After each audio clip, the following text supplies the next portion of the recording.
जय आप सभी का हमारे यूट्यूब चैनल पर स्वागत है। हम लोग जो यूपीएसआई के लिए पीआईक्यू का सीरीज चला रहे थे, उसमें हम लोगों ने इसमें देखो कई सारे कहाँ तक की चीज़ें कवर कर ली। उत्तर प्रदेश जो राजस्व है, यहाँ तक की चीज़ें हम लोगों ने कवर कर लिया है। ठीक है, अब इसके आगे जो है पुलिस एवं प्रशासन व्यवस्था और मानवाधिकार, यहाँ से हम लोग स्टार्ट करेंगे। और इसमें देखो ये बहुत बड़े बड़े चैप्टर नहीं है, तो छोटे हैं। फिर आंतरिक सुरक्षा और आतंकवाद हो गया, भारत और उसके पड़ोसी देशों के बीच संबंध। फिर उसके बाद जो होगा हमारे समसामयिक, मतलब ये करंट अफेयर्स। और जो स्टैटिक पार्ट होगा वो आज स्टार्ट हो जाएगा, है ना। तो इसमें देखो अब राष्ट्रीय अंतर्राष्ट्रीय ये जो है ये सब करंट के हैं। अंतर्राष्ट्रीय और राष्ट्रीय संगठन ये हम लोग देख लेंगे, क्योंकि ये तो मतलब जो संगठन है तो हमेशा आएगा, है ना। और फिर साइबर क्राइम ये भी देख लेंगे हम लोग। सम्मान और पुरस्कार, तो ये तो पुरस्कार जो उस साल मिले होंगे उसके बारे में पूछा होगा। देश और राजधानियों मुद्राएं ये हम लोग देख लेंगे। फिर महत्वपूर्ण दिवस जो ये भी हम लोग इसमें देख लेंगे। अनुसंधान एवं खोज ये भी हम लोग पूरा देख लेंगे, ठीक है। फिर उसके बाद हम लोग क्या करेंगे, फिर कंप्यूटर एवं कौशल आधारित जानकारी और सोशल मीडिया कम्युनिकेशन, ये चीजें हम लोग कवर करेंगे, ठीक। तो ये जो सारी चीजें हैं ये सारी विविध की हैं, ठीक। तो आप लोग बने रहिएगा चैनल में और हम लोग स्टार्ट करेंगे। अब यहाँ पे सबसे पहले हम लोग पुलिस और प्रशासन व्यवस्था से स्टार्ट करते हैं।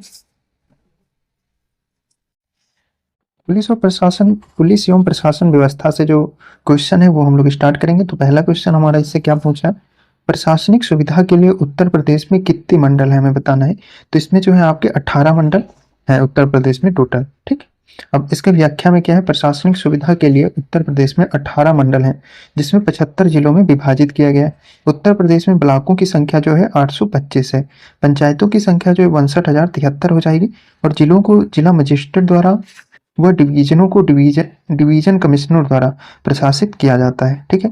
राज्य में पंचायती राज की त्रिस्तरीय संरचना है। उत्तर प्रदेश में पंचायती राज की जो है त्रिस्तरीय व्यवस्था है। ग्रामीण इलाके को ग्राम पंचायत कहा जाता है, जो गांव के समूह के लिए पंचायत संगठन है। ब्लॉक स्तर के संगठन को पंचायत समिति कहा जाता है और जिला स्तर के संगठन के लिए जिला परिषद कहा जाता है, ठीक है। आगे बढ़ते हैं। अब अगला क्वेश्चन हमारा क्या है, स्वतंत्रता के बाद उत्तर प्रदेश के पहले मुख्यमंत्री कौन थे हमको बताना है। तो ये जो थे आपके पंडित गोविंद बल्लभ पंत जो थे, ये प्रथम मुख्यमंत्री थे उत्तर प्रदेश के, ठीक। अब इनके बारे में थोड़ा हम लोग देख लेते हैं। स्वतंत्रता के बाद पंडित गोविंद बल्लभ पंत उत्तर प्रदेश के प्रथम मुख्यमंत्री थे, जो 26 जनवरी 1950 से 27 दिसंबर 1954 तक रहे। फिर उसके बाद जो डॉक्टर संपूर्णानंद है, ये 1954 से 1960 तक रहे, उत्तर प्रदेश के द्वितीय मुख्यमंत्री, ठीक। तृतीय जो थे आपके श्री चंद्र भानु गुप्ता तृतीय जो थे, ये तृतीय थे, 1960 से 1963 तक रहे। फिर वर्तमान में जो है आपके योगी आदित्यनाथ जी, तो 2017 से वर्तमान तक यही बने हुए हैं अभी तक, ठीक। आगे बढ़ते हैं। अगला क्वेश्चन हमारा क्या है, भारत सरकार अधिनियम 1919 के तहत उत्तर प्रदेश राज्य सचिव द्वारा 1921 में कितने नए सचिव नियुक्त किए गए थे। तो कितने नए सचिव नियुक्त किए गए थे, तो 6 जो थे नए सचिव नियुक्त किए गए थे। भारत सरकार अधिनियम 1919 के तहत उत्तर प्रदेश राज्य सचिव द्वारा 1921 में 6 नए सचिव नियुक्त किए गए थे। वर्तमान में उत्तर प्रदेश में मुख्य सचिव दुर्गा शंकर मिश्रा जी हैं, ठीक। चलो आगे बढ़ते हैं। अगला क्वेश्चन हमारा क्या है, अगला क्वेश्चन है हमारा, उत्तर प्रदेश राजस्व कोड निम्नलिखित में से किस वर्ष स्थापित किया गया था।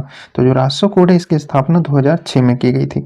ऑप्शन डी जो होगा इसका सही आंसर हो जाएगा हमारा। आगे बढ़ते हैं। स्वतंत्रता के बाद उत्तर प्रदेश का ये पहले राज्यपाल कौन थी या थे। उत्तर प्रदेश के सबसे पहले राज्यपाल कौन थे, इनमें से हमें बताना है। तो श्रीमती सरोजिनी नायडू थी। ऑप्शन बी जो होगा इसका सही आंसर हो जाएगा आपका। आगे बढ़ते हैं। अगला क्वेश्चन देखते हैं हमारा, प्रशासनिक सुविधा के लिए उत्तर प्रदेश में कितने विकास खंड हैं। तो कितने विकास खंड में विभाजित किया गया, तो 822 में, ठीक। ऑप्शन ए जो होगा इसका सही आंसर हो जाएगा।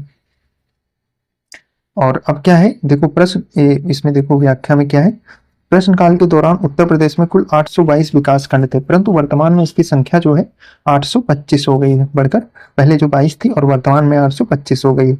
उत्तर प्रदेश के प्रशासनिक विभाजन में सबसे ऊपर स्तर पर मंडल बने, उसके बाद के क्रम में जिला, फिर तहसील बना, तहसील के उप विभाजन से ब्लॉक बनता है, ठीक है। वर्तमान में उत्तर प्रदेश के कुल 18 मंडल हैं, 75 जिले और 825 ब्लॉक हैं, ठीक है।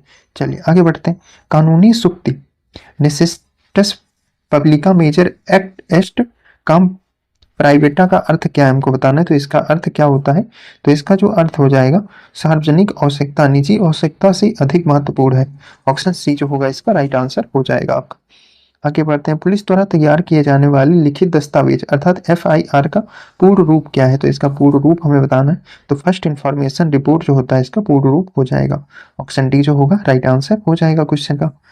किसी जिले के भू राजस्व प्रशासन का प्रभावी मुख्य अधिकारी होता है, तो कौन होता है हमें बताना है, तो जिला कलेक्टर होता है। ऑप्शन सी जो होगा सही आंसर हो जाएगा इसका। आगे बढ़ते हैं, तालुका स्तर पर उसके साथ पंजीकृत प्रत्येक दस्तावेज की प्रतियों को रखता है, तो कौन रखता है इसमें से हमें बताना है, तो इसमें जो है आपका जो उप पंचायत होता है वह इसको रखता है, तो ऑप्शन डी जो होगा राइट आंसर हो जाएगा इसका। ठीक है, चलिए आगे बढ़ते हैं, अगला क्वेश्चन हमारा क्या है, अगला तेरा तहसीलदार के पास डांट डांट की शक्ति होती है, तो इसमें आपका 3 पॉइंट दिया है। अब तीनों में हमें बताने हैं कौन से अधिकार इसके पास होते हैं। ठीक, तो पहले पॉइंट में क्या है हमारा, संबंधित गांव की अडंगल या पनाही प्रविष्टियों को सत्यापित करना और जांचना। ठीक, सेकंड में क्या है, स्थानीय तौर पर जानकारी हासिल करना कि क्या फसलें अडंगल या पनाही के अनुसार उगाई गई हैं। ठीक, और तीसरे में क्या है, अनधिकृत अतिक्रमण और सरकारी जल के अनियमित उपयोग के सभी मामलों का निरीक्षण करना। ठीक, ऑप्शन डी जो होगा इसका सही आंसर हो जाएगा, मतलब तीनों चीजें जो हैं इसमें शामिल होती हैं। ठीक है, अखिल भारतीय सेवा के जनक के रूप में किसे जाना जाता है, तो इनमें से किसको जाना जाता है, तो सरदार वल्लभ भाई पटेल जी को अखिल भारतीय सेवा के जनक के रूप में जाना जाता है। ऑप्शन ए जो होगा इसका राइट आंसर हो जाएगा। निम्नलिखित में से किस संगठन का नारा सर्वत्र सर्वोत्तम सुरक्षा है, तो इसमें से किसका हो जाएगा, तो इसमें राष्ट्रीय सुरक्षा गार्ड का यह नारा होता है। ऑप्शन डी जो होगा सही आंसर हो जाएगा। आगे बढ़ते हैं, अगला इसमें जो व्याख्या है वह हम लोग देखेंगे। तो राष्ट्रीय सुरक्षा गार्ड एक आतंकवाद रोधी इकाई है जो औपचारिक रूप से 1986 ईस्वी में संसद के एक अधिनियम राष्ट्रीय सुरक्षा गार्ड अधिनियम 1986 द्वारा अस्तित्व में आई। इस संगठन का नारा सर्वत्र सर्वोत्तम सुरक्षा है। यह गृह मंत्रालय के अधीन कार्य करता है। एनएसजी कार्मिकों को अक्सर ब्लैक कैट कमांडो के रूप में संदर्भित किया जाता है। ठीक, आगे बढ़ते हैं, अगला क्वेश्चन क्या है, भारतीय वन सेवा की तीसरी अखिल भारतीय सेवा के रूप में किस वर्ष स्थापित किया गया था हमको बताना है, तो 1966 में इसको स्थापित किया गया था। ऑप्शन सी जो होगा राइट आंसर हो जाएगा क्वेश्चन का। आगे बढ़ते हैं, अगला क्वेश्चन हमारा क्या है, निम्नलिखित में से किसे या किन्हें कार्मिक और प्रशिक्षण विभाग द्वारा नियंत्रित या पर्यवेक्षित नहीं किया जाता है, तो इसमें से किनको नहीं किया जाता है, तो देखो कर्मचारी चयन आयोग अर्थात एसएससी, केंद्रीय सतर्कता आयोग और केंद्रीय जांच ब्यूरो, ये जो तीनों हैं इनमें तीनों को नहीं पर्यवेक्षित किया जाता है, तो ऑप्शन ए जो होगा इसका सही आंसर हो जाएगा। आगे बढ़ते हैं, अगला क्वेश्चन हमारा क्या पूछा है, डाट डाट भारत सरकार के शीर्षस्थ कार्यकारी अधिकारी और सबसे वरिष्ठ लोक सेवा अधिकारी इसमें से कौन होते हैं, तो वो होते हैं आपके कैबिनेट सचिव। ऑप्शन सी जो होगा इसका सही आंसर हो जाएगा आपका।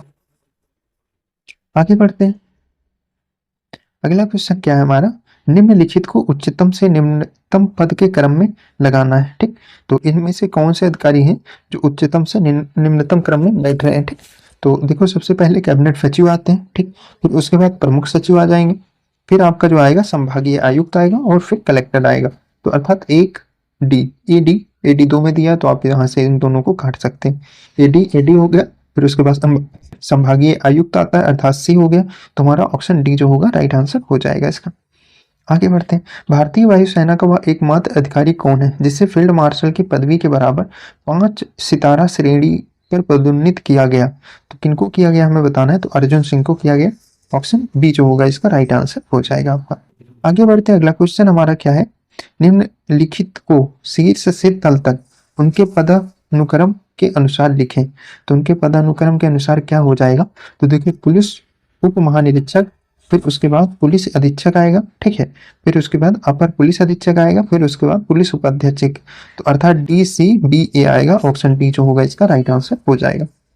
आगे बढ़ते हैं, केंद्रीय जांच ब्यूरो की जांच से संबंधित न्यायिक शक्तियां डाट डाट में निहित हैं जो अधिकार और कर्तव्य प्रदान करती हैं, तो यह जो है किनको अधिकार और कर्तव्य प्रदान करती है हमें बताना है, तो इसका देखो सही आंसर हो जाएगा दिल्ली विशेष पुलिस स्थापना अधिनियम 1986 जो है विशेष अधिकार प्रदान करता है। ठीक, आगे बढ़ते हैं, अगला क्वेश्चन हमारा क्या है, भारतीय प्रशासनिक सेवा के पर्यवेक्षणाधीन अधिकारियों का प्रशिक्षण कहाँ होता है हमको बताना है। तो यह जो है आपका लाल बहादुर शास्त्री राष्ट्रीय प्रशासन अकादमी मसूरी में होता है। तो ऑप्शन डी जो होगा इसका राइट आंसर हो जाएगा आपका। इनमें से कौन सा केंद्रीय जांच ब्यूरो के बारे में सही नहीं हमें बताना है। तो यह केंद्रीय सरकार की प्रमुख जांच एजेंसी होती है, सही है सीबीआई।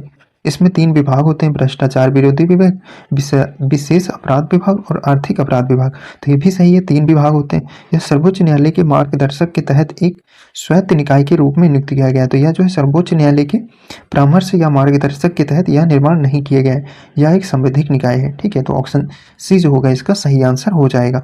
अर्थात यह जो है आपका ऑप्शन सी में गलत दिया है। बाकी इसे कार्मिक पेंशन और शिकायत मंत्रालय के अधीन रखा गया, ये भी सही है। ठीक है, चलिए आगे बढ़ते हैं। अगला क्वेश्चन हमारा क्या है,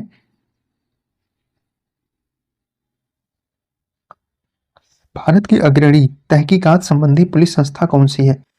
तो इनमें से कौन सी हो जाएगी हमें बताना है। तो केंद्रीय जांच ब्यूरो जो है वह आपकी अग्रणी तहकीकात संबंधी पुलिस संस्था हो जाएगी। ऑप्शन सी जो होगा हमारा सही आंसर हो जाएगी। केंद्रीय जांच ब्यूरो के संस्थापक निदेशक कौन है। तो इनमें से संस्थापक और निदेशक कौन हो जाएंगे। तो डीपी कोहली हो जाएंगे। ऑप्शन सी जो होगा राइट आंसर हो जाएगा इसका। आगे बढ़ते हैं। निम्न में से कौन सा विकल्प केंद्रीय सतर्कता आयोग सेंट्रल विजिलेंस कमीशन के बारे में सच नहीं है। तो इसमें कौन सा कथन है जो सच नहीं है। तो सीबीसी केंद्रीय और राज्य स्तर पर सरकारी अधिकारियों के खिलाफ शिकायत की जांच कर सकता है।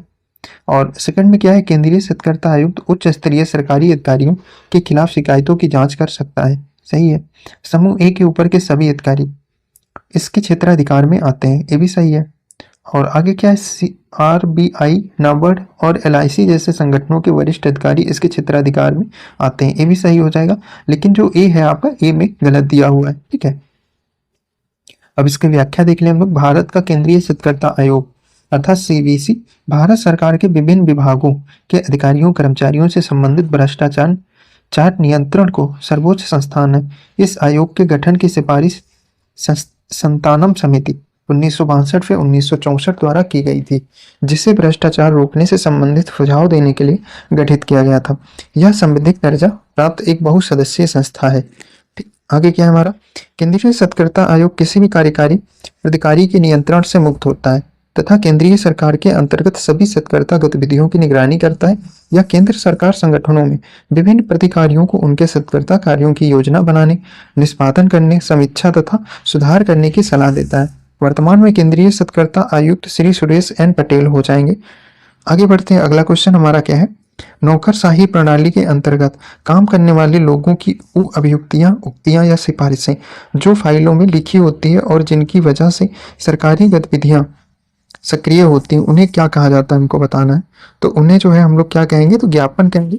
ऑप्शन सी जो होगा इस क्वेश्चन का सही आंसर हो जाएगा हमारा। चलिए आगे बढ़ते हैं। अब अगला क्वेश्चन हमारा क्या है, भारतीय पुलिस सेवा के लिए संवर्ग नियंत्रित करने वाला प्राधिकरण कौन सा है। तो इसमें कौन सा हो जाएगा, तो आपका गृह मंत्रालय हो जाएगा। ऑप्शन सी जो होगा राइट आंसर हो जाएगा। चलिए आगे बढ़ते हैं।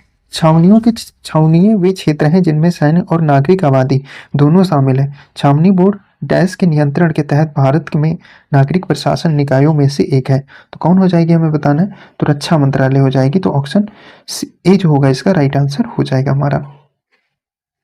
अगला क्या है हमारा, निम्नलिखित में से 3 प्रशासनिक सेवा अधिकारियों का पद समान दर्जे का है, उसे चुने जो दूसरे दर्जे के बराबर नहीं है। तो इसमें कौन है जो दूसरे दर्जे के बराबर नहीं होगा। ठीक है, तो इसमें जो आपका मंत्रिमंडल सचिव है वह जो इनके बराबर नहीं है, बाकी जितने भी इसमें अधिकारियों के पद दिए गए हैं ये सारे बराबर हैं। ठीक है, चलिए आगे बढ़ते हैं। अगला क्वेश्चन हमारा क्या है, अगला तेरा भारत के अन्य सभी सिविल सेवाओं की तुलना में परिवीक्षाधीन पर्यटन के क्षेत्र अपने परीक्षण का सबसे बड़ा हिस्सा खर्च करता है। तो किस क्षेत्र में खर्च करता है, तो भारतीय विदेशिक सेवा के क्षेत्र में यह खर्च करता है। ऑप्शन डी जो होगा इसका राइट आंसर हो जाएगा। आगे बढ़ते हैं। भारतीय पुलिस सेवा में कितने स्टेट कैडेट होते हैं। तो कितने स्टेट कैडेट होते हैं, तो 24 होते हैं। ऑप्शन बी जो होगा इसका राइट आंसर हो जाएगा आपका। आगे बढ़ते हैं। अगला क्वेश्चन क्या है, विश्व का सबसे बड़ा औद्योगिक सुरक्षा बल दिए गए विकल्पों में से कौन होगा। तो CISF हो जाता है। तो ऑप्शन ए जो होगा इसका राइट आंसर हो जाएगा। आगे बढ़ते हैं। अगला क्वेश्चन हमारा क्या पूछा है, भारत की आज़ादी के बाद सिविल सेवा के पहले प्रमुख कौन थे हमें बताना है। तो NR पिल्ले थे, इसके प्रथम सिविल सेवा अधिकारी, तो ऑप्शन सी जो होगा सही आंसर हो जाएगा। भारतीय अपराध जांच विभाग का जनक किसे माना जाता है, तो इनमें से किसको माना जाता है, तो राय बहादुर पंडित शंभुनाथ जी को माना जाता है, ऑप्शन बी जो होगा राइट आंसर हो जाएगा। उत्तर प्रदेश पुलिस का मुख्यालय कहाँ स्थित है हमें बताना है, तो यह जो है आपका प्रयागराज में स्थित है, ऑप्शन बी जो होगा राइट आंसर हो जाएगा। आगे बढ़ते हैं, निम्नलिखित में से कौन सा यूपी पुलिस विभाग की चयन प्रक्रिया के चरणों में से नहीं है, तो इनमें से कौन सा नहीं हो जाएगा, तो जो भाषा परीक्षण है या इसमें नहीं होता है, बाकी शारीरिक परीक्षण होता है, शैक्षिक परीक्षण होता है, शैक्षिक योग्यता होता है और आयु पात्रता होता है, तीनों चीजें होती है, लेकिन भाषा परीक्षण इसमें नहीं होता है। ठीक है, उत्तर प्रदेश पुलिस के चिन्ह में कौन सा जानवर का चित्र है हमें बताना है, तो इसमें जो है आपका कौन सा है, तो मछली जो है उसका चित्र इसमें चिन्हित है, तो ऑप्शन ए जो होगा सही आंसर हो जाएगा इसका। आगे बढ़ते हैं, अगला क्वेश्चन क्या है, उत्तर प्रदेश पुलिस के आधिकारिक ध्वज के दो रंग होते हैं, लाल और कौन सा है, नीला, ऑप्शन बी जो होगा इसका सही आंसर हो जाएगा आपका। आगे बढ़ते हैं, अगला क्वेश्चन हमारा क्या पूछा है, सरदार वल्लभ भाई पटेल राष्ट्रीय पुलिस अकादमी डॉट डॉट के पास स्थित है, तो किसके पास स्थित है इसमें से, तो हैदराबाद के पास स्थित है, ऑप्शन ए जो होगा सही आंसर हो जाएगा इसका। उत्तर प्रदेश पुलिस भर्ती एवं पदोन्नति बोर्ड द्वारा कांस्टेबल सिविल पुलिस की नियुक्ति में शारीरिक क्षमता परीक्षण में पुलिस अभ्यर्थियों को डॉट डॉट दौड़ने की जरूरत होती है, तो कितना दौड़ने की जरूरत होती है, तो 25 मिनट में 4.8 किलोमीटर की इसमें दौड़ने की जरूरत होती है, ऑप्शन ए जो होगा सही आंसर हो जाएगा। भारत सरकार नियम और भारत सरकार व्यवसायिक का आवंटन नियम के प्रबंधन के लिए कौन जिम्मेदार है, तो मंत्रिमंडलीय सचिव जो होते हैं वह इसके जिम्मेदार होते हैं। किस साल में भारतीय इंपीरियल पुलिस को भारतीय पुलिस सेवा के द्वारा बदल दिया गया था, तो यह कब बदला गया था हमें बताना है, तो 1948 में बदला गया था, ऑप्शन सी जो होगा इसका सही आंसर हो जाएगा। भारतीय वन सेवा के कैडर का नियंत्रण प्राधिकरण वर्णित विकल्पों में से कौन सा हो जाएगा हमें बताना है, तो इसका देखो जो सही आंसर हो जाएगा पर्यावरण वन एवं जलवायु परिवर्तन मंत्रालय जो है वह इससे संबंधित है, ऑप्शन ए जो होगा सही आंसर हो जाएगा। आगे बढ़ते हैं, भारतीय पुलिस सेवा के लिए नियंत्रित प्राधिकारी डॉट डॉट होते हैं, कौन होते हैं, तो गृह मंत्रालय होता है, ऑप्शन ए जो होगा इसका सही आंसर हो जाएगा। आगे बढ़ते हैं, अगला क्वेश्चन हमारा क्या है, डॉट डॉट भारतीय प्रशासनिक सेवा के प्रमुख भूमिका निभाते हैं, तो कौन निभाता है, तो मंत्रिमंडल सचिव जो होता है वह निभाता है, ऑप्शन डी जो होगा इसका राइट आंसर हो जाएगा। ठीक, चलिए आगे बढ़ते हैं, अगला क्वेश्चन क्या हमारा, भारत का पहला साइबर पुलिस स्टेशन स्थापित किया गया था, तो कहाँ पर किया गया था, तो बंगलुरु में किया गया था, ऑप्शन सी जो होगा इसका राइट आंसर हो जाएगा। चलिए आगे बढ़ते हैं, पुलिस महानिरीक्षक की रैंक के अधिकारी के नेतृत्व में उत्तर प्रदेश को पुलिस जोनों में बांटा गया है, इन जोनों की संख्या कितनी है हमें बताना है, तो ये जो है आपकी 8 जोन हो जाएंगे, ऑप्शन बी जो होगा इसका राइट आंसर हो जाएगा। चलिए अगला क्वेश्चन हमारा क्या दिया, भारत के लोकपाल और लोकायुक्त के बाद निम्नलिखित में से किस पर आधारित है, तो यह जो है आपका किस पर आधारित है हमको बताना है, तो यह जो होगा आपका स्कैंडिनेवियाई का उम्बड्समन जो बोर्ड है उस पर आधारित है, तो ऑप्शन बी जो होगा इसका राइट आंसर हो जाएगा आपका। आगे बढ़ते हैं, अगला क्वेश्चन क्या है, इनमें से कौन सी सेवा अखिल भारतीय सेवा मानी जाती है, तो कौन सी मानी जाती है, तो भारतीय वन सेवा जो है वो आपकी मानी जाती है। ठीक, ऑप्शन ए जो होगा राइट आंसर हो जाएगा इसका। चलिए आगे बढ़ते हैं, अगला क्वेश्चन क्या है, भारतीय सेना के सेंट्रल कमांड का मुख्यालय है, तो कहाँ पे है, लखनऊ में हो जाएगा, ऑप्शन ए जो होगा इसका सही आंसर हो जाएगा। वायुसेना के बाद एयर मार्शल के समतुल्य थल सेना में पद है, तो थल सेना में जो पद है वो आपके किसका है हमें बताना है। ठीक, तो इसमें जो हो जाएगा आपका, तो एयर मार्शल के जो समतुल्य इसमें पद है वह आपका लेफ्टिनेंट जनरल हो जाएगा, ऑप्शन बी जो होगा इसका सही आंसर हो जाएगा आपका।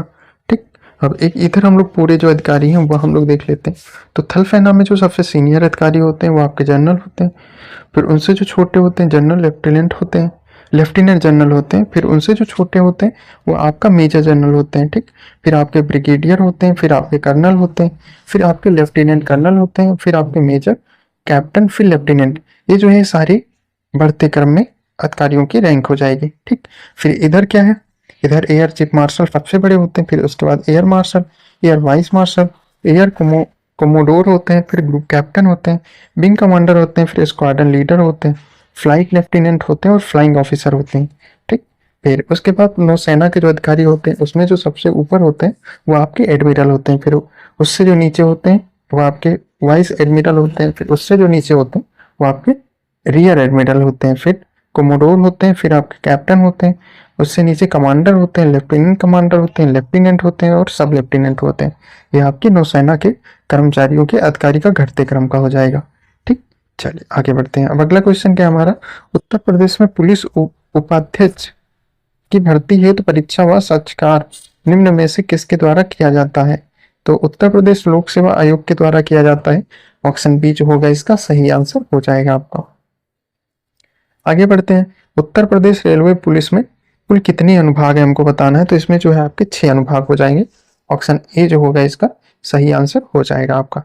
आगे बढ़ते हैं। उप निरीक्षक नागरिक पुलिस का नियुक्त अधिकारी अब कौन है हमें बताना है। तो इसके जो अधिकारी होते हैं वो आपके पुलिस उप महानिरीक्षक परिक्षेत्रीय अधिकारी होते हैं। तो ऑप्शन बी जो होगा राइट आंसर हो जाएगा। आगे बढ़ते हैं। अगला क्वेश्चन हमारा क्या है, Uttar Pradesh armed constabulary act किस वर्ष पारित किया गया था? तो 1948 में पारित किया गया था। ऑप्शन ए जो होगा इसका सही आंसर हो जाएगा।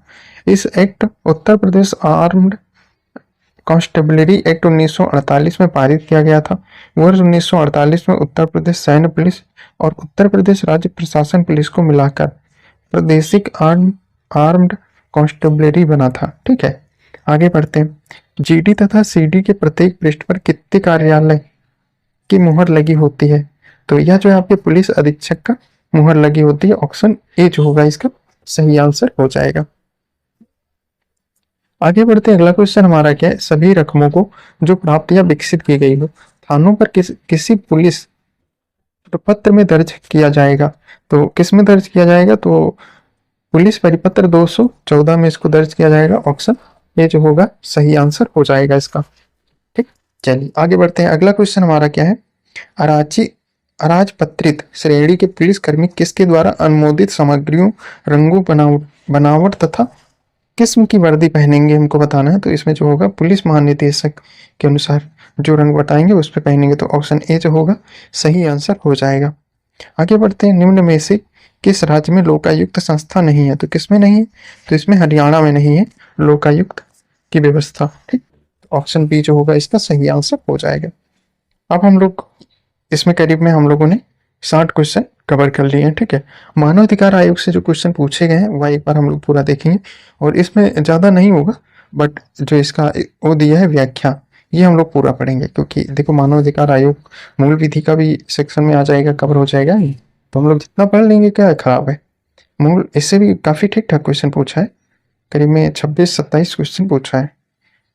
चलो हम लोग स्टार्ट करते हैं, ये भी फटाफट इसको भी हम लोग खत्म करते हैं।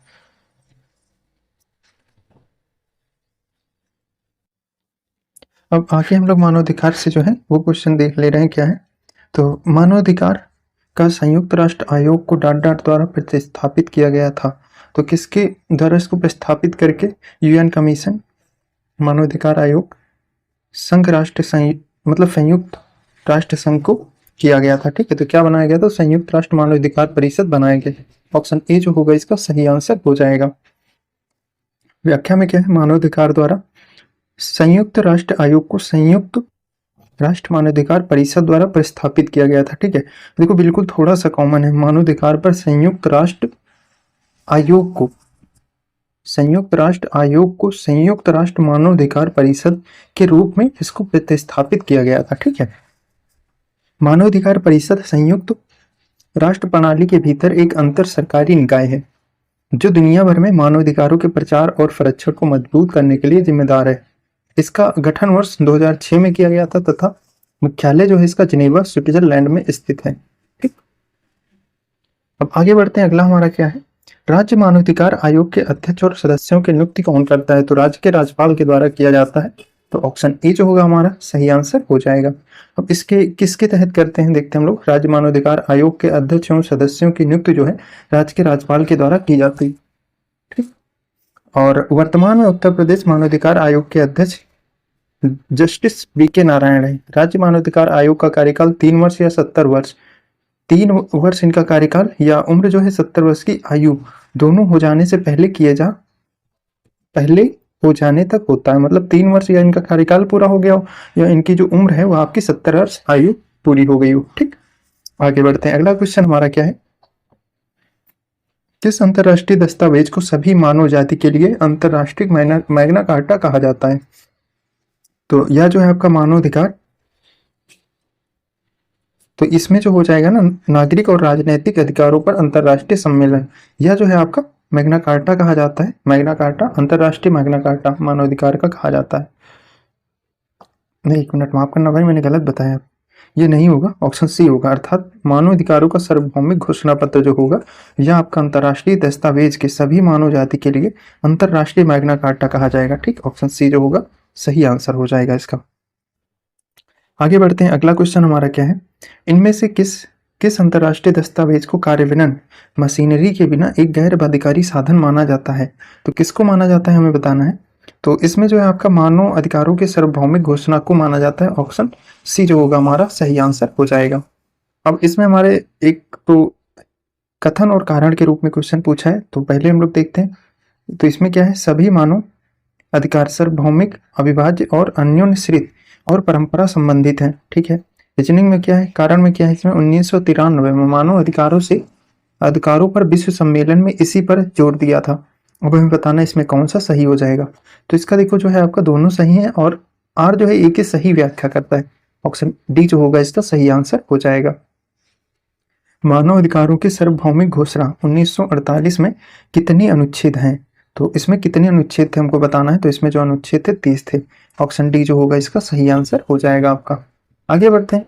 राष्ट्रीय मानवाधिकार आयोग की स्थापना किस वर्ष हुई थी? तो 1993 में हुई थी। ऑप्शन ए जो होगा इसका सही आंसर हो जाएगा।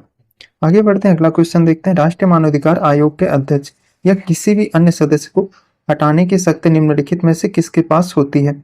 तो यह जो है आपका किसके पास होती है हमें बताना है। तो जहां तक क्या होता है ना, राष्ट्रपति के पास ही होता है। तो इसमें जो है भारत के राष्ट्रपति के पास ही होता है। ऑप्शन बी जो होगा सही आंसर हो जाएगा इसका। आगे बढ़ते हैं, अगला क्वेश्चन देखते हैं हमारा क्या है। राष्ट्रीय मानवाधिकार आयोग के सदस्यों को सेवानिवृत्ति की आयु कितनी होती है? तो 70 वर्ष तक की होती है ना। ऑप्शन सी जो होगा इसका सही आंसर हो जाएगा आपका। आगे बढ़ते हैं, अगला क्वेश्चन हमारा क्या है। निम्नलिखित में से किससे राज्य मानवाधिकार आयोग के अध्यक्ष या किसी अन्य सदस्य को हटाने का अधिकार प्राप्त होता है? तो किसके द्वारा हटाया जा सकता है? तो भारत के राष्ट्रपति के द्वारा हटाया जा सकता है। ऑप्शन डी जो होगा राइट आंसर हो जाएगा।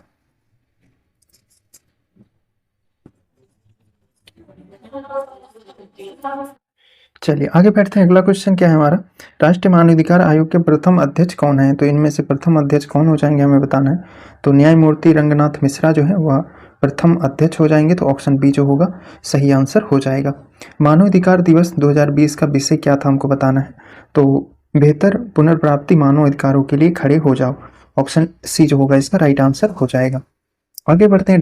एक कार्मिक मामले में भारत सरकार की समन्वयकारी एजेंसी है, तो कौन हो जाएगी? तो कार्मिक लोक शिकायत और पेंशन मंत्रालय जो है वह हो जाएगा। तो ऑप्शन बी जो होगा इस क्वेश्चन का राइट आंसर हो जाएगा। नवंबर 2018 में उत्तर प्रदेश मानवाधिकार आयोग के अध्यक्ष निम्नलिखित में से कौन है? तो इसमें से कौन हो जाएंगे? तो न्यायमूर्ति एस रफत आलम जो है वो हो जाएंगे आपके। ऑप्शन बी जो होगा राइट आंसर हो जाएगा। संयुक्त राष्ट्र द्वारा मानवाधिकार दिवस के रूप में निम्नलिखित में से कौन सा दिन मनाया जाता है हमको बताना है। तो यह आपका 10 दिसंबर को राष्ट्रीय मानवाधिकार दिवस के रूप में मनाया जाता है। आगे बढ़ते हैं, अगला क्वेश्चन हमारा क्या है। संयुक्त राष्ट्र के एक अंतर्राष्ट्रीय मानवाधिकार आयोग संधि कौन सी है जिसका उद्देश्य है दिव्यांग व्यक्तियों के अधिकारों की रक्षा करना? तो वह हो जाएगा विकलांग व्यक्तियों के अधिकारों का संधि पत्र। ऑप्शन डी जो होगा राइट आंसर हो जाएगा इसका। आगे बढ़ते हैं। भारत के संविधान में उल्लेखित निम्न में कौन सा अधिकार मानव अधिकारों के सार्वभौम घोषणा में उल्लेखित नहीं है? तो कौन नहीं है? तो जमानत नागरिक संहिता जो है, समान नागरिक संहिता जो है, या इसमें नहीं शामिल किया गया। ठीक है, जंगलों का संरक्षण और सुधार एवं सुरक्षा ये भी इसमें नहीं शामिल किया गया। तो इसका जो सही आंसर होगा ऑप्शन ए और बी दोनों नहीं। ठीक, चलिए आगे बढ़ते हैं, अगला क्वेश्चन देखते हैं हम लोग। मानवाधिकार के सार्वभौम घोषणा के मसौदा समिति के अध्यक्ष कौन थे हमको बताना है। तो वो आपके एलेनोर रूजवेल्ट हो जाएंगे। ऑप्शन बी जो होगा इसका सही आंसर हो जाएगा। आगे क्या दिया है हमारा, मानवाधिकार के सार्वभौमिक घोषणा के उल्लिखित मानवाधिकार के सिद्धांत भारतीय संविधान के किन अनुच्छेद में निहित है।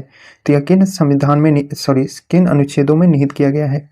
तो संविधान के भाग 3 में 12 से 35 तक के मूल अधिकारों का वर्णन किया गया है। ठीक, समानता का अधिकार जो है 14 से 18 के बीच में दिया गया है। स्वतंत्रता का अधिकार जो है 19 से 22 के बीच में गया है। शोषण के विरुद्ध अधिकार जो है 23 से 24 के बीच में दिया गया है। धर्म की स्वतंत्रता का जो अधिकार होता है या 25 से 28 के बीच में दिया गया है। संस्कृत और शिक्षा संबंधी जो अधिकार है 29 से 30 के बीच में दिया गया है। सार्वजनिक उपचारों का अधिकार जो है अनुच्छेद 32 में दिया गया है। ठीक, चलिए आगे बढ़ते हैं। अगला क्वेश्चन अब हमारा क्या पूछा है, मानव अधिकारों के सार्वभौमिक घोषणा के अनुच्छेद 4 में डॉट डॉट विवरण प्रस्तुत किया गया है। तो इसमें क्या विवरण प्रस्तुत किया गया है, तो गुलामी से स्वतंत्रता का जो विवरण है वह प्रस्तुत किया गया है। तो ऑप्शन ये जो होगा इसका सही आंसर हो जाएगा। अब इसमें जो अनुच्छेद है इसके अनुसार वो देख लेंगे हम लोग। मानव अधिकारों के सार्वभौमिक घोषणा 10 दिसंबर 1948 ईस्वी में संयुक्त राष्ट्र के महासभा द्वारा दी गई थी। इसमें जो है कुल 30 अनुच्छेद शामिल किए गए हैं। 4 में गुलामी से स्वतंत्रता, 16 में विवाह एवं परिवार का अधिकार, 17 में निजी संपत्ति का अधिकार, 26 में जो है शिक्षा का अधिकार वर्णन किया गया है। ठीक, चलिए आगे बढ़ते हैं।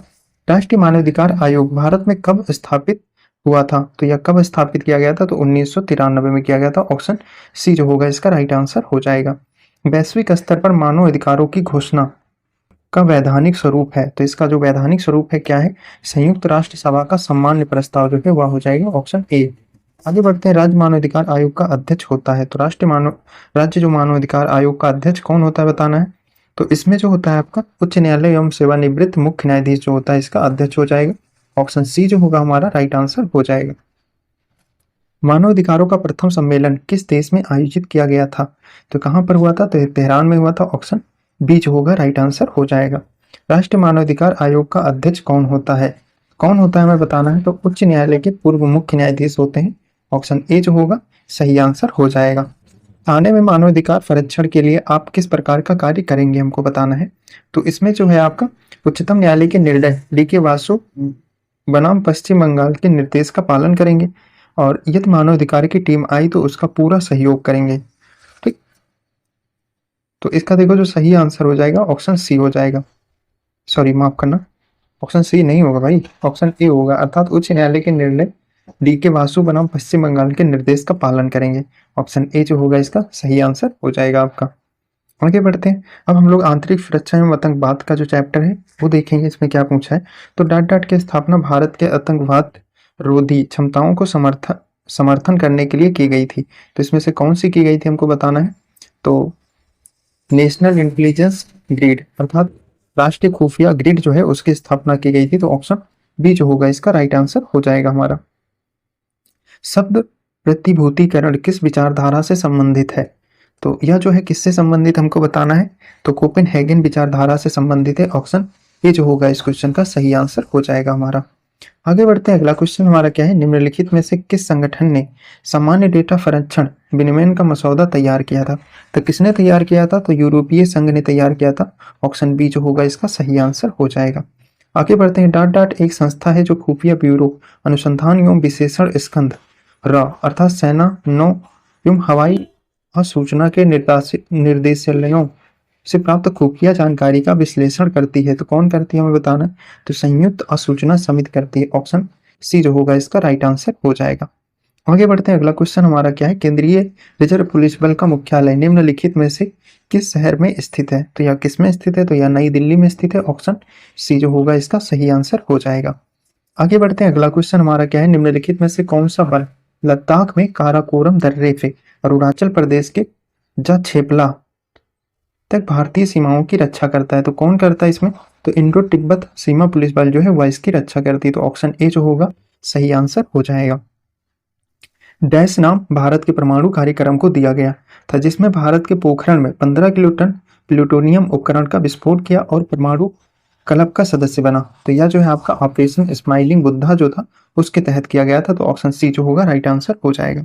भारत का पहला परमाणु परीक्षण जिसका कोड नाम स्माइलिंग बुद्धा था मई 1974 ईस्वी में आयोजित किया गया था। इस परीक्षण को राजस्थान के पोखरण में किया गया था जिसे पोखरण 1 के नाम से जाना जाता है। भारत ने अपना अपना दूसरा परमाणु परीक्षण 11 से 13 मई 1998 में किया। शक्ति 98 के नाम से पोखरण में आयोजित किया गया था। यह एक भूमिगत परीक्षण था। ठीक, चलिए अब आगे बढ़ते हैं। अगला हमारा क्वेश्चन क्या है, डॉट डॉट मिसाइलों की व्यापक रेंज अनुसंधान एवं विकास के लिए भारतीय रक्षा मंत्रालय के एक कार्यक्रम था जिसमें यह 1982 में शुरू किया गया था और 2008 में पूरा हुआ था। डॉक्टर कलाम के नेतृत्व में रक्षा अनुसंधान और विकास संगठन के द्वारा इसे निर्देशित किया गया था। तो यह कौन सा था, तो एकीकृत निर्देशित मिसाइल विकास कार्यक्रम जो था वह इसका था। तो ऑप्शन ए जो होगा इसका सही आंसर हो जाएगा। आगे बढ़ते हैं। अगला क्वेश्चन हमारा क्या है, भारत सरकार की एक अत्यधिक विशिष्ट तकनीकी खुफिया एजेंसी है और उन्नयन और रिमोट सेंसिंग, डाटा इकोनॉमिक्स और प्रोसेसिंग, साइबर सुरक्षा और क्रिप्टोग्राफी सिस्टम आदि की प्रौद्योगिकी क्षमताओं को विकसित करता है। तो कौन करता है हमें बताना है। तो यह आपका राष्ट्रीय तकनीकी अनुसंधान संगठन जो है वह करता है। तो ऑप्शन बी जो होगा इसका सही आंसर हो जाएगा हमारा। वह कौन सा विशेष बल है जिसका गठन भयंकर प्राकृतिक आपदाओं के दौरान विशेष निवारण प्रक्रिया उपलब्ध कराने के लिए किया जाता है। तो यह जो हो जाएगा आपका राष्ट्रीय आपदा मोचन बल जो है वह NDRF जो है वह हो जाएगा। तो ऑप्शन डी जो होगा इसका सही आंसर हो जाएगा। भारत सरकार छत्तीसगढ़ को एक विशेष नक्सल विरोधी युद्ध बल प्रदान करने जा रहा है, उसका नाम क्या है। तो इसका जो नाम है वह आपका ब्लैक पैंथर हो जाएगा। ऑप्शन ए जो होगा इसका सही आंसर हो जाएगा। आगे बढ़ते हैं। कौन सा राज्य नक्सलवाद प्रभावित नहीं है इसमें, तो इसमें जो है आपका गोवा जो है वह नक्सलवाद प्रभावित नहीं है। तो ऑप्शन सी जो होगा सही आंसर हो जाएगा। ISIS का फुल फॉर्म हमको बताना है क्या हो जाएगा। तो यह इराक एंड सीरिया में सक्रिय आतंकवादी संगठन जो है वह ISIS हो जाएगा। ऑप्शन ए जो होगा राइट आंसर हो जाएगा आपका। बोको हरम कहाँ का आतंकवादी संगठन है, तो यह जो है आपका नाइजीरिया का हो जाएगा। ऑप्शन सी जो होगा राइट आंसर हो जाएगा आपका। सीमा सुरक्षा बल बनाया गया था, तो कब बनाया गया था, 1965 में बनाया गया था। ऑप्शन डी जो होगा सही आंसर हो जाएगा। आतंकवाद से निपटने के लिए पुलिस में बनी नवीन इकाई ATS को किसी विस्फोटक होने की सूचना पर कौन सा दस्ता भेजा जाएगा। तो इसमें जो होगा बम निरोधक दस्ता जो होगा वह भेजा जाएगा। ऑप्शन ए जो होगा राइट आंसर हो जाएगा इसका।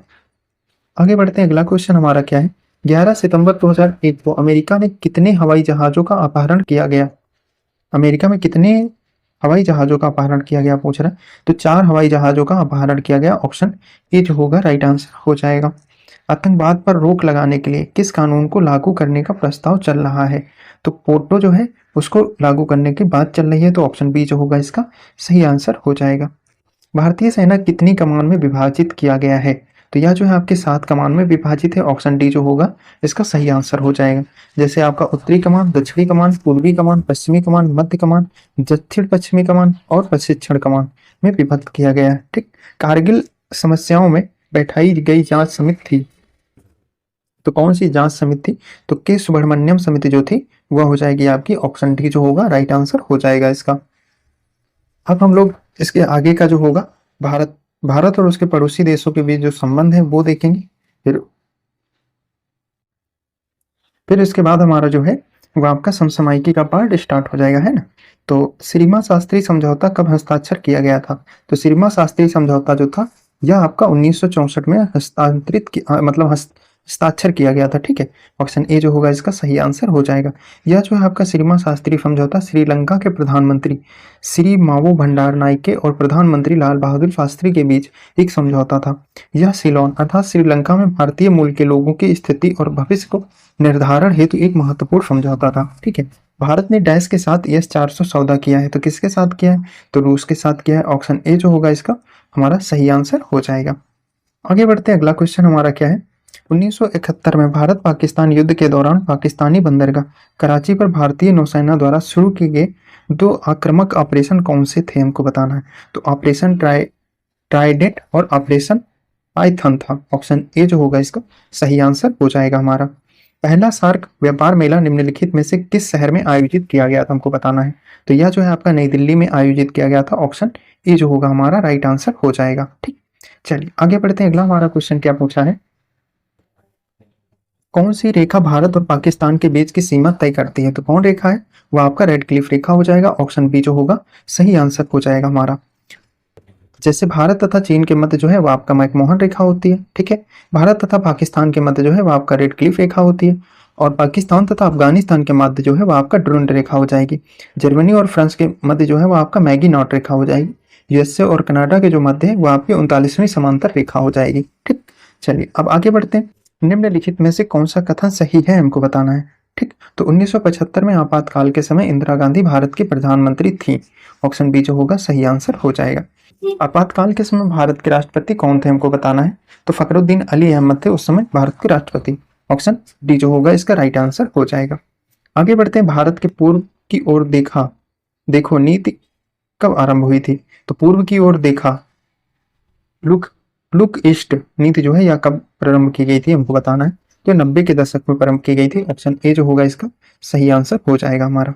आगे बढ़ते हैं। अगला हमारा क्वेश्चन क्या है। चीन और भारत के बीच 21 दिन चले घुसपैठ विवाद भारत किस सेक्टर में हुआ था। तो यह भारत के किस सेक्टर में हुआ था। तो चुमार सेक्टर में हुआ था। ऑप्शन बी जो होगा राइट आंसर हो जाएगा इसका। आगे बढ़ते हैं। 3 बीघा विवाद किस देश के साथ है। तो यह आपका बांग्लादेश के साथ है। ऑप्शन ए जो होगा इसका सही आंसर हो जाएगा हमारा। निम्न में से कौन सा देश दक्षिण एशियाई क्षेत्रीय सहयोग संगठन का सदस्य नहीं है। तो कौन नहीं है हमें बताना है। तो इसमें जो है आपका म्यांमार जो है वह नहीं होगा। ऑप्शन सी जो होगा सही आंसर हो जाएगा इस क्वेश्चन का। मैत्री एक्सप्रेस भारत में किस जगह के लिए शुरू की गई थी। तो इसमें से किस जगह के लिए शुरू की गई। तो ढाका के लिए शुरू की गई है। ऑप्शन सी जो होगा इसका राइट आंसर हो जाएगा। हाल के दिनों में भारत ने दक्षिण सिरे पर स्थित पड़ोसी देशों और मालदीव में समुद्री सुरक्षा के मुद्दे पर आपसी सहयोग देना के स्थापित किया। यह पड़ोसी देश कौन सा है। तो यह जो हो जाएगा आपका श्रीलंका हो जाएगा। ऑप्शन सी जो होगा राइट आंसर हो जाएगा इसका। आगे बढ़ते हैं। राइटर इसकी समाचार एजेंसी है। तो इसमें से राइटर जो है किसकी समाचार एजेंसी हो जाएगी। तो यूके की हो जाएगी। ऑप्शन ए जो होगा सही आंसर हो जाएगा हमारा। यूएसए का जो है वह आपका यूनाइटेड प्रेस इंटरनेशनल है, और रूस का जो है वह आपकी तास अर्थात इतर तास। जर्मनी की जो है वह आपकी डीपीए है, ठीक। चलिए आगे बढ़ते हैं। पब्लिक डेली समाचार पत्र इस देश में छपता है। तो कहाँ पर छपता है इनमें से हमको बताना है। तो चीन में छपता है। ऑप्शन सी जो होगा राइट आंसर हो जाएगा इसका। भारत और पाकिस्तान के बीच कितनी सीमा पार ट्रेन चलती हैं। तो कितनी चलती हैं। तो आपकी 2 चलती हैं। ऑप्शन बी जो होगा सी जो होगा राइट आंसर हो जाएगा। पाकिस्तान क्या है। तो यह जो है आपका इस्लामिक राज्य है ना। ऑप्शन बी जो होगा इसका सही आंसर हो जाएगा। चकमा शरणार्थी किस देश से संबंधित है। तो यह जो है आपका बांग्लादेश से संबंधित हो जाएंगे। ऑप्शन बी जो होगा राइट आंसर हो जाएगा क्वेश्चन का, ठीक। चलिए अब हमारा समसामयिकी विषय स्टार्ट होगा, जो इसमें हम लोग कुछ सेलेक्टेड चीजें पढ़ेंगे। जैसे इसमें करंट का भी कुछ क्वेश्चन है तो हम लोग छोड़ देंगे, ठीक है। तो ये जो है हम लोग नेक्स्ट वीडियो में समसामयिकी का जो सेक्शन है वह कवर करेंगे, ठीक। तब तक के लिए अभी यह वीडियो हम लोग यहीं पर समाप्त करेंगे। तब तक के लिए जय हिंद। जल्दी मिलेंगे नेक्स्ट वीडियो में। अच्छे से आप लोग पढ़ते रहिए और अपने सेहत का भी ध्यान रखिए।